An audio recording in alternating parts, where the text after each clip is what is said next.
Well, first off with the Hatters box is a gaping hole. There are some small items, so I'm hoping they're still going to be in there. Well, they must have seen my last box opening. They put the paperwork at the top. At least that's a plus point. Turn the light on, it's getting a dull old day. So we got some new bits for my, I showed Archers in a previous video, that embossed card. So I've got the wheels ones as well to play around with, to try and in the future scratch build the old walkway. And that will be the footbridge. So I need a smaller girder that runs underneath that from somewhere, or don't know whether the resin print guys do anything. But that'll be easier to me explain at a later stage when I get to constructing the actual physical walkway and then the brick inclines that were both sides. Because I don't know how to build those. I'm thinking towards possibly something moulded, and then I cut out the actual shape and then stick the brick slaters type stuff to the outside. But that'll be a video on its own, I think. So KD couplings, £3 a bag. So they were worth a pop. I've just opened that one up. They had a couple of these. Again, this is another one where the prices vary. I wouldn't normally touch the prices they asked for them, but these were £7. I used to pay £6.5 years ago for these at the toy and train fairs. The old triangle operating ore, which is obviously the concept. Always seem to command a bit more money than the grain ones. I've got more grain than concept, but that is, I think, probably didn't discuss it on the last one. Another idea, I've got the mechanism that drops the doors open. It's sort of enclose that in some kind of cool house or something, so it actually performs a function. Obviously these will need probably re-wheeling. I've got the bearings to put in, so I can put new wheel sets in these. I got a couple of these. An MGR hopper again. Depends on what ones they are, but £7. I was paying £6.50 for them boxed at the toy and train fair. So, but you go on another day and they want £9 and £12 each for them. Don't figure. The Doosan digger, I managed to get another one of those. They're doing them clearance, £6 each. You go on their auction site. Someone's already run them up to over £12. Another oddity. I got a set of figures, Wooden Scenics. I think these were £6 or £7. Again, obviously they're usually around about £10 mark, aren't they? The fishing scenes, obviously, as I said before, the fishing rods are a bit thick, but I suppose in a distant scene they won't be too bad compared to that 3D printed one I done in the Tim Scale video. And utility pools, I think these were £5 a box, which is quite cheap for these. They're not dissimilar to the earlier type that we used in the UK. And there was a set. Hopefully they're all complete. I'll have to go through them. I don't know whether they include the transformers. Obviously they're not very English, but I think Mr. Tim has done a pool box. I'm not sure. Pool transformer. So the little shell tank wagon, boxed to £5. They're probably the nastiest toy-like ones they ever made, other than the little plastic train set thing they used to do years ago. But again, rub them down, can of black matte, some new stickers on them, gives them a new lease of life, doesn't it? Certainly cheaper than spending £40 on a Bachmann one. It was on their auction site. Just took my eye with the livery. I've had it out the box and looked at it, and it doesn't look, there's not a mark on the wheels. It's never been on the rails. It's got the Bachmann KD style couplings already on it. Reasonable weight. It's not as heavy as some, but yeah, it was just a striking livery, the Farmer's Elevator Incorporated. So Yeah, and that was £9.77, which, when you consider what a Bachmann equivalent would be a lot more than that for an English style wagon. But I think I've said it before, if I was going to start again and I had virtually nothing, I would not be modelling English. I would go American, because you can pick stuff up cheaper as long as you're not modelling a specific, you know, and you've got to have everything BNSF or something, then you've got to pay a little bit more. But if you're happy to run what you can get hold of, like me, it's quite a saving. And I treated myself to this one because obviously I got a refund on that canning factory from the bits that were missing. I'm hoping the bits aren't missing from this. They said it was new boxed, but it is all loose, it's not bagged. So I shall have to go through and just check. But I think this was about £19, £17 for the Merchant's Row 2. There is a series of them, but that was a reasonable price. I think it's about £30 retail. One of the pièce de résistance was this. Now, you know, I'm a bit of a fan of Norfolk and Southern.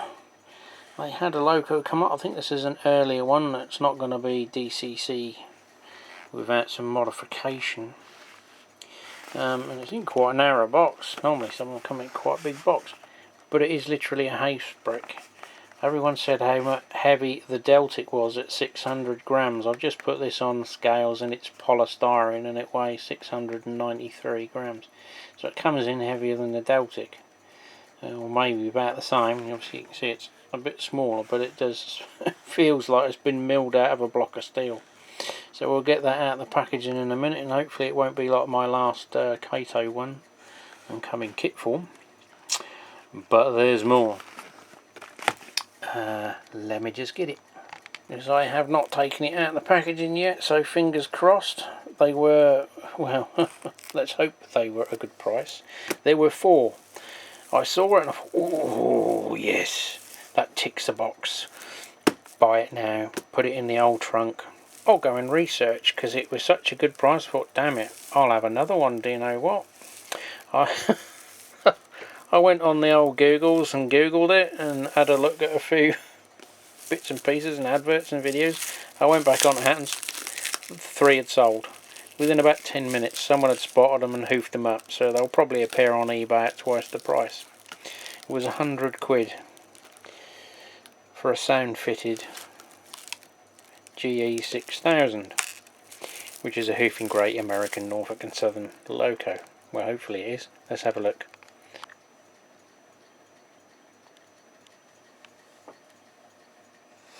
That's a bit of a block, isn't it?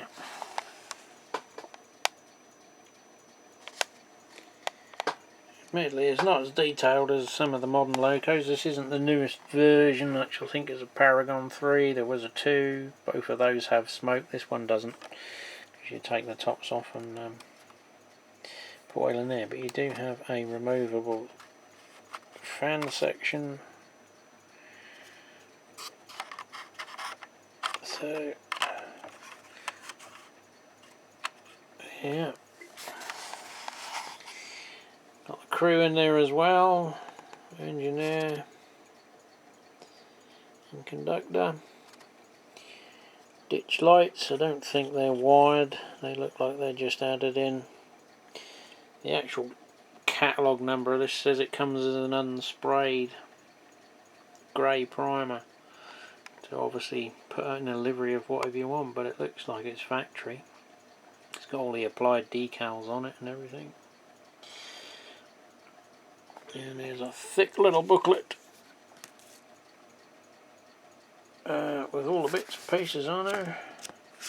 The functions, and they're the double functions. If it's in neutral it performs one function, and if it's driving it performs another function.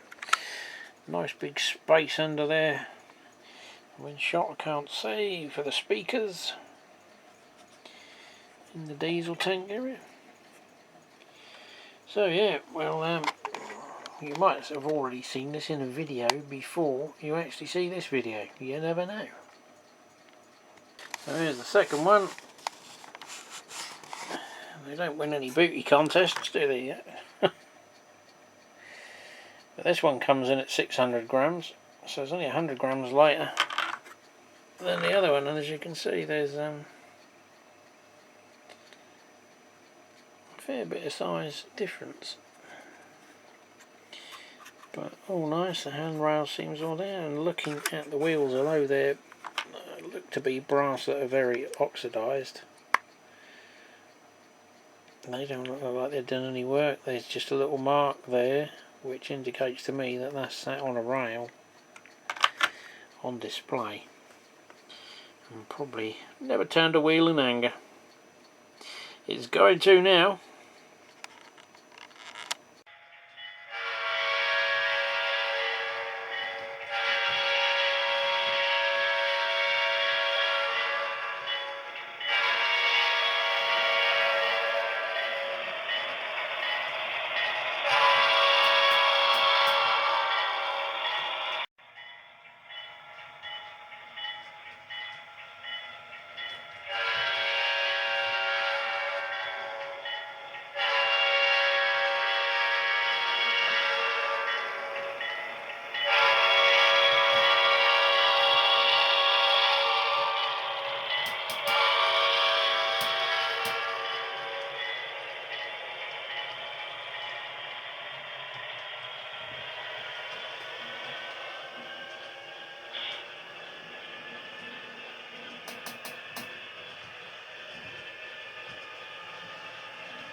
Like a mute switch.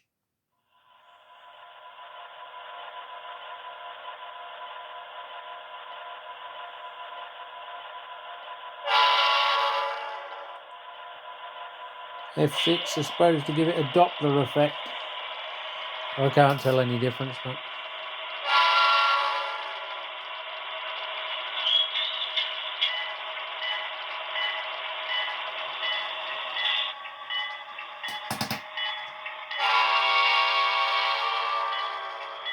a little bit of an echo effect.